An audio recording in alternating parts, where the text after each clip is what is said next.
अस्सलामुअलैकुम। तो आज का हमारा टॉपिक है वो है हार्मोनिक मीन के बारे में।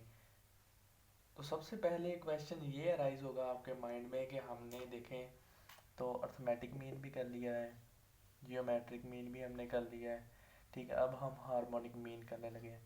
तो हमें कैसे पता चलेगा कि हमारे पास किस किस्म का डाटा हो? तो हमने इनमें ये वाला मीन लगाएंगे, अर्थमेटिक मीन, ज्योमेट्रिक मीन या हार्मोनिक मीन। तो अगर आपने मेरी पिछली वीडियो देखी है ज्योमेट्रिक मीन के ऊपर, तो मैंने इन दोनों का डिफरेंस तो आपको बता दिया है। तो अब मैं दोबारा कोशिश करता हूँ कि तीनों को ही बता दूँ। हॉर्म जो हमारा ज्योमेट्रिक मीन होता है वो भी हमारे पास क्या होता है, ratio and rate of change पर इस्तेमाल होता है। इसकी मैंने एग्जांपल कुछ इस तरह दी थी। देखें, अगर कोई बंदा फैक्ट्री के अंदर लगा है, एक साल में उसकी एवरेज सैलरी जो है, ठीक है, उसकी सैलरी 10% इंक्रीज होगी, नेक्स्ट ईयर में 20 होगी, उससे नेक्स्ट में 25 होगी। तो अब रेट ऑफ चेंज एक आ रहा है। ठीक है, इस किस्म की सिचुएशन हो तो हमारे पास जियोमेट्रिक मीन लगता है। इसके अलावा ये पॉपुलेशन ग्रोथ रेट में भी लग सकता है। अब देखें, हार्मोनिक मीन भी फिर अब यही कह रहा है कि averaging certain kinds of ratio and rates. तो इन दोनों में फ़र्क हमें कैसे पता चलेगा? तो हार्मोनिक मीन जो ये स्पेशल काइंड है, ये हमारे पास होती है स्पीड एंड टाइम। इस तरह की जो होती है चीज़ें, इसमें हमारे पास ये यूज़ होता है। मैं यहाँ पर लिख देता हूँ स्पीड एंड टाइम।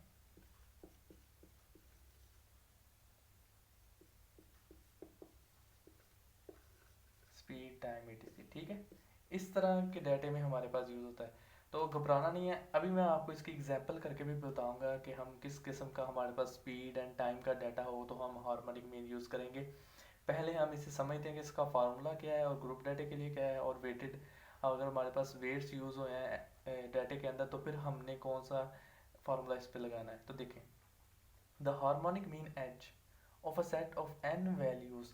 अगर हमारे पास एक सेट ऑफ एन वैल्यूज़ पड़ी हो, यानी कि अगर मेरे पास तीन वैल्यूज़ पड़ी हैं, 3, 6, 9 एंड 12। अब ये मेरे पास चार वैल्यूज़ हैं। ठीक है, चले हम डाटा थोड़ा सा छोटा कर लेते, 3 वैल्यूज़ है मेरे पास। तो ये क्या कह रहा है, a set of n values, ठीक है, is defined as the reciprocal of the arithmetic mean of the reciprocal of the values। तो ये क्या कह रहा है, रेसिप्रोकल को पहले आप समझें कि रेसिप्रोकल क्या होता है। पहले मैं इसे रेज कर दूं, थोड़ी सी जगह बन जाएगी हमें समझने के लिए।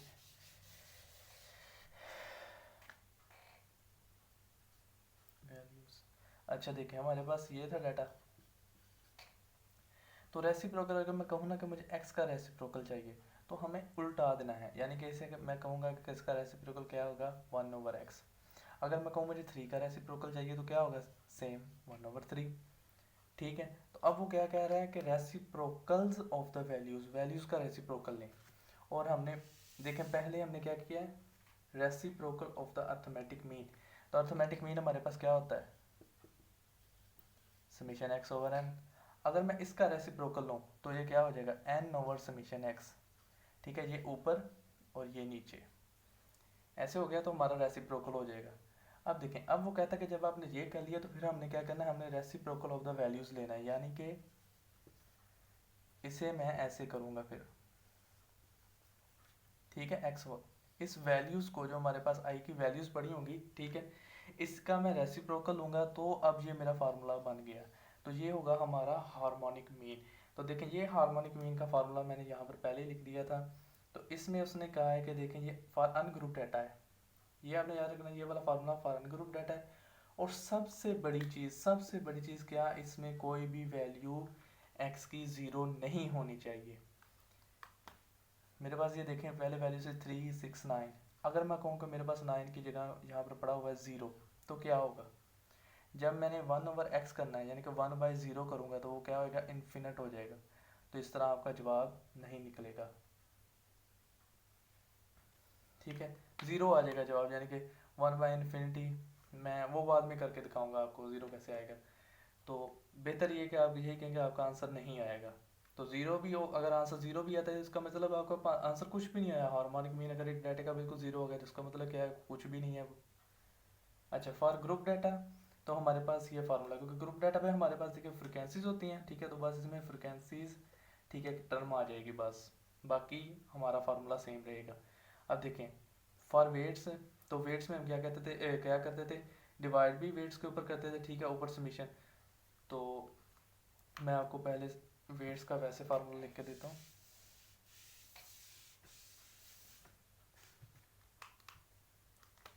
वेट्स का फार्मूला हमारा कुछ इस तरह का था।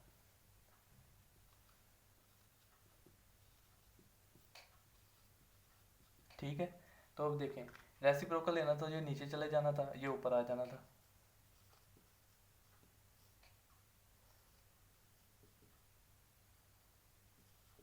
अब उसने कहना था कि वैल्यूज का हमने रेसिप्रोकल लो, तो अब सिर्फ और सिर्फ आपने वैल्यूज का रेसिप्रोकल लेना था, तो ये 1/xi हो जाना था। तो ये फार्मूला आपका आ जाना था फॉर वेट्स। अच्छा, अब हम फॉर अनग्रुप डाटा के लिए एक एग्जांपल करते हैं और फॉर ग्रुप डाटा के लिए एक एग्जांपल करते हैं, ताकि आपको ये बिल्कुल क्लियर हो जाए कि ये क्या है और कैसे करना है हमें इसे। पहले फॉर अनग्रुप डाटा हम करते हैं इसे।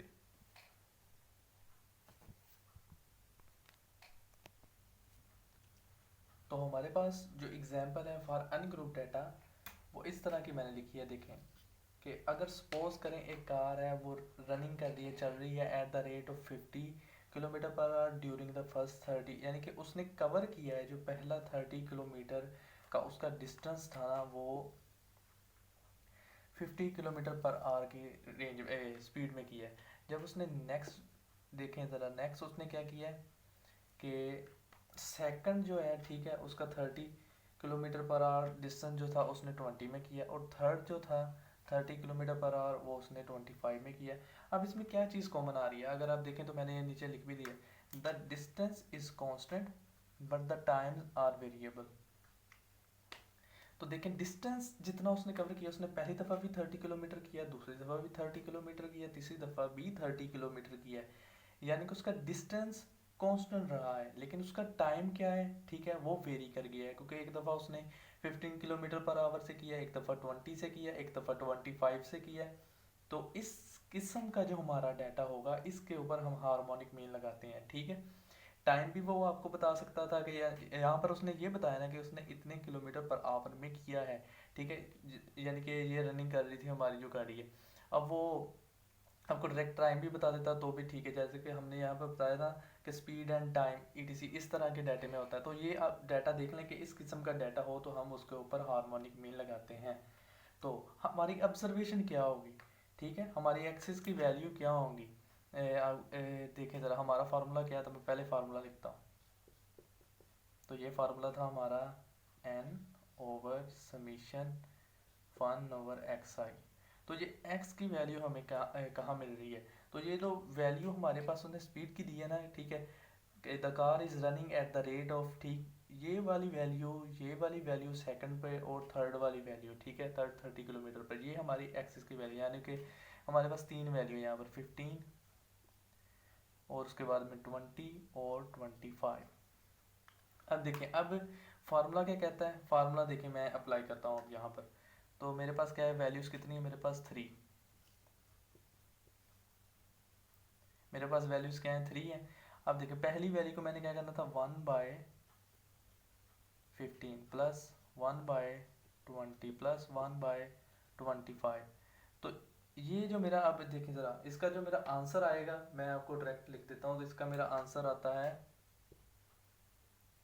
19.15 किलोमीटर पर आवर, ठीक है। तो अप्रोक्सीमेटली वो जो गाड़ी है on the average 19.15 kilometre per hour के रेट से ये 30 किलोमीटर का सफ़र तय कर रही है। दोबारा देख लें कि हमारी ऑब्जर्वेशन, ये तीन ऑब्जर्वेशन थी हमारी, ठीक है, ये वाली और ये वाली, ठीक है, ये तीन ऑब्जर्वेशन है हमारी। वैल्यूज हमने ले ली। हमारा एन का फार्मूला क्या था, 3, और नीचे हमारे पास वैल्यू क्या आनी थी, 1/15, 1/20 एंड 1/25। और ये प्लस हो रहा है, ये याद रखें, ये मल्टीप्लाई नहीं हो रहा, क्योंकि ये हमारे पास जो साइन है ये किसका है, ये हमारे पास समीशन का है, ठीक है, सम का। तो ये हमारे पास, अब देखें यहाँ पर एक, ये क्वेश्चन तो हल हो गया। अब वो जो हमने स्टार्ट पे लिखा था कि अगर कोई वैल्यू अगर हमारे पास माइनस होती तो क्या होना था। अगर मैं देखें इसी क्वेश्चन को मैं यहाँ पर लिखता हूँ 3, यहाँ पर मैं कहता हूँ कि मेरी वैल्यूज़ हैं 15, 20 एंड 0। मैंने तीसरी की जगह 0 लिख दिया। अब देखें 3 डिवाइडेड बाय 1/15 प्लस 1/20 प्लस 1/0। अब देखें 1/0 क्या हो जाना था, इन्फिनिट। तो अब ये हो गया क्या, इन्फिनिट। जब इन्फिनिट ने सारे के साथ जमा होना है तो क्या होना है, उसने फिर भी इन्फिनिटी रहना है, यानी कि अब फिर ये क्या हो गया, इन्फिनिटी। देखें ये भी इन्फिनिट हो गया। अब जब 3 के साथ इसने डिवाइड हुआ तो इसने क्या हो जाना है, सब 1/इन्फिनिटी 0 होती है हमारे पास। ठीक है, तो ये क्या हमारा आंसर आ गया 0। तो ये मैंने आपके लिए लिख भी दिया कि 1/0 हमारे पास इन्फिनिट होता है। तो अगर मैं इसे इससे इधर ले जाऊँ और इसे इनकी जगह चेंज कर दूँ तो ये 1/इन्फिनिटी होगा, हमारे पास 0 हो जाएगा। तो जब 0 को मैं 3 के साथ मल्टीप्लाई करूँगा यहाँ पर, तो हमारा जवाब जो है वो 0 ही आएगा। तो 0 हार्मोनिक मीन, यानी कि हमारा हार्मोनिक मीन का कोई आंसर है ही नहीं। ठीक है, ये आपको समझ आ गई होगी। अब हम करते हैं इसकी example for a group data. तो हमारा अब जो हम दूसरी एग्जांपल करने लगे थे वो क्या थी, फॉर ग्रुप डाटा के लिए। तो देखें फॉर ग्रुप डाटा के लिए हमारा फार्मूला क्या है, यहाँ तक तो हमें क्वेश्चन के अंदर ही दिया गया डाटा। अब देखें हमारी फार्मूले में रिक्वायरमेंट क्या है, हमें एक तो चाहिए एफ आई, ठीक है, तो वो हमारे पास मौजूद है। सेकंड हमें चाहिए एक्स आई, तो यहाँ पर हमें एक्स आई नहीं नज़र आ रहा, तो एक्स आई होता है मिड पॉइंट। ठीक है, मिड पॉइंट हमें इस एक्स आई भी लिखते हैं। अब ये कैसे आने थे, मैं जब 65 को प्लस करूँगा 84 के साथ और डिवाइड करूँगा 2 के ऊपर तो मेरा आंसर आ जाएगा। सेम मैंने नीचे चलते जाना था ऐसे, 85 को जब मैं प्लस 104 के साथ करूँगा 2 पे डिवाइड करूँगा तो मेरा आंसर आ जाएगा। ऐसे ही आपने सारे के सारे मिड पॉइंट निकाल लेने हैं। तो मैं लिख देता हूँ निकाल के पहले।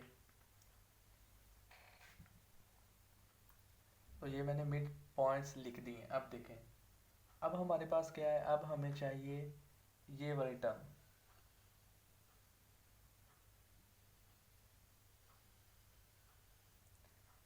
तो ये टर्म हमारे पास कैसे आएगी, अगर मैं ये वैल्यू को 1/74.5 करूँ। देखें पहले मैंने क्या करना है, 1/74.5, तो मेरा इतना हिस्सा आ जाएगा ये वाला। अब मैंने क्या करना है, अब जो इसका आंसर आएगा मेरे पास, ठीक है, इसका जो आंसर आया है उसे मैंने मल्टीप्लाई कर देना है एफ की वैल्यू के साथ, तो मेरी पहली वैल्यू आ जाएगी। ऐसे ही सेम मैंने क्या करना था, 1/94.5, ठीक है, जो मेरा इसका आंसर आना था मैंने उसे 10 के साथ मल्टीप्लाई कर देना था।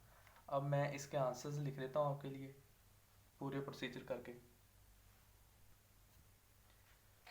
तो अब हमारे पास सारी रिक्वायरमेंट्स फार्मूले की पूरी हो चुकी हैं। तो अब देखें अगर मैं h is equal to n की वैल्यूज़ मेरे पास क्या है, नंबर ऑफ ऑब्जर्वेशन 60 है, और इसे डिवाइड करा दूँ ये जो मेरा अभी आया है ये वाला सम इसके साथ, तो मेरे पास 0.5304, अगर इसे मैं डिवाइड कराऊँ तो मेरा आंसर आता है 113.11 ग्राम्स।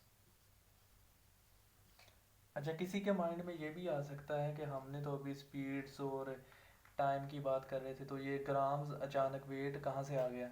तो ये जो बुक वाला है ना, ये पिछले वाली अर्थमेटिक मीन और ज्योमेट्रिक मीन के एग्जाम्पल के साथ इसे मिला रहा है, रिलेट कर रहा है। वो क्यों, क्योंकि उसने इसका रिलेशन भी बताना है। वो रिलेशन कुछ इस तरह है, मैं आपको थोड़ा सा बता देता हूँ, इसकी वीडियो भी मैं बनाऊँगा।